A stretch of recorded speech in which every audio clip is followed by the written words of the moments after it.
मैं एक आज छोटी सी कहानी सुनाने जा रही हूँ। वो कहानी सुनाने का मकसद सिर्फ इतना है कि आपके आसपास के लोग भले ही आपकी मदद को आगे ना आए, लेकिन ईश्वर ने, कुदरत ने आपके आसपास इतना कुछ आपकी हिफाजत के लिए रख छोड़ा है। अगर आप ईमानदारी से अपना जीवन बिताएं तो कुदरत की हर शय आपके लिए मुसीबत में आपकी मदद करने को हाजिर हो जाए। चलो कहानी सुनाती हूँ, शायद आपको मेरी इतनी सारी बातों का मतलब समझ आ जाए। एक संत अपने शिष्य के साथ जंगल से जा रहे थे। ढलान से गुजरते वक्त अचानक से शिष्य का पैर फिसल गया और वो तेजी से नीचे की ओर लुढ़कने लगा।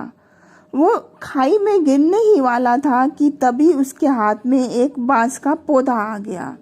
उसने बांस के पौधे को मजबूती से पकड़ लिया और वो खाई में गिरने से बच गया, यानी वो शिष्य।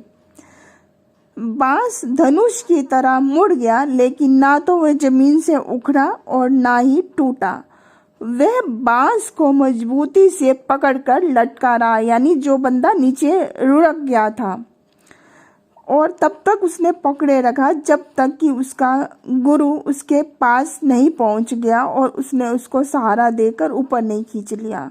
उसके बाद दोनों अपने अपने रास्ते पर निकल लिए।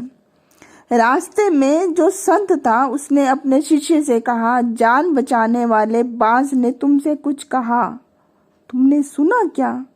शिष्य ने कहा, नहीं गुरुजी, शायद मेरी जान मुसीबत में थी, मेरे प्राण अटके हुए थे, इसलिए मैंने उस तरफ ध्यान नहीं दिया। वैसे भी मुझे तो पेड़ पौधों की भाषा समझ नहीं आती, आप ही बता दो उसने क्या संदेश दिया था। तो जो गुरु था वो उन्होंने कहा, चलो मैं ही बताता हूँ, वैसे तो मुझे भी भाषा समझ नहीं आती, लेकिन मैं उनके आचरण से बहुत कुछ समझ जाता हूँ और सीख जाता हूँ, चलो वो सब मैं तुमको समझाता हूँ।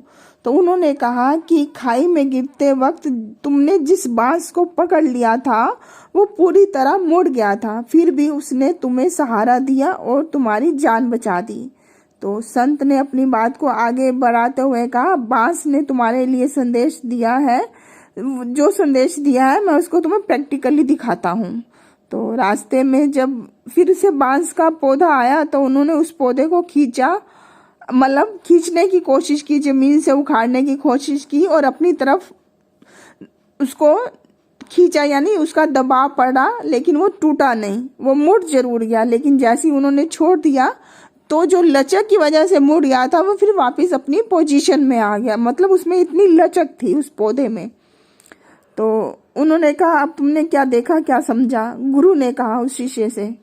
तो उसने कहा कि इसमें बहुत लचक है, तुमने इसकी लचक को ध्यान नहीं दिया। इसी तरह से हमें इस लचीलेपन की खूबी को अपनाना चाहिए। जैसे तेज हवाएं बांसों के झुरमुट को झकझोर कर उखाड़ने की कोशिश करती हैं, लेकिन वो आगे पीछे डोलता मजबूती से है, लेकिन वो जमीन में अपनी पकड़ जमाए रखता है। बांस ने तुम्हारे लिए यही संदेश दिया है कि जीवन में जब भी मुश्किल दौड़ आए तो अपने आप पे कंट्रोल रखना, अपने पांव जमीन पे जमाए रखना, अपने दिमाग का हमेशा इस्तेमाल करना। दुनिया भले कुछ भी कहे, लेकिन तुम टूटकर बिखरना नहीं, हालातों के आगे कभी घुटने मत टेकना, उन हालातों को बदलने की कोशिश करना। तो शिष्य बहुत गौर से सुनता रहा। तो गुरु ने आगे कहा, बांस ना केवल हर तनाव को झेल जाता है, बल्कि ये उस तनाव को अपनी शक्ति बना लेता है और दुगनी गति से ऊपर बढ़ता है। बांस ने कहा, तुम अपने जीवन में इसी तरह लचीले बने रहना। गुरु ने शिष्य को कहा, पुत्र, पेड़ पौधों की भाषा मुझे भी नहीं आती, बेजुबान प्राणी हमें अपने आचरण से बहुत कुछ सिखाते हैं, नहीं क्या? थैंक्स।